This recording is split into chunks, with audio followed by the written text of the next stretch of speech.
গেল ১০ বছর ধরে পে স্কেল সহ নানা দাবিতে বিভিন্ন সময় কর্মসূচি পালন করেছে ১১ থেকে ২০ গ্রেডের সরকারি কর্মচারীরা। তবে হাসিনা সরকার তাদের সেই দাবি মেনে নেয়নি।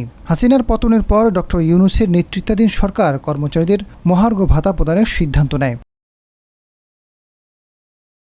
তবে তাদের মহার্ঘ ভাতা প্রদানের সিদ্ধান্ত বাতিল করা হয়েছে বলে সম্প্রতি গণমাধ্যমে খবর আসে। বিষয়টির প্রতিবাদে শনিবার মানববন্ধন করেছে সরকারি চাকরিজীবী ফোরাম।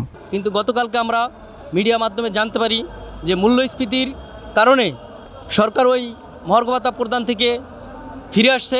মানববন্ধনে পে স্কেল মহার্ঘ ভাতা বাস্তবায়ন করতে সরকারের কাছে দাবি জানিয়েছে সরকারি কর্মচারীরা। সরকারি কর্মচারীদেরকে আপনারা যে আশ্বাস দিয়েছিলেন সেই আশ্বাসের অবিলম্বে বাস্তবায়ন করুন। কিছু সুশীল সমাজ সরকারি কর্মচারীদের মহার্ঘ ভাতার বিরুদ্ধে লেগেছে বলে অভিযোগ করেছেন ফোরামের নেতারা।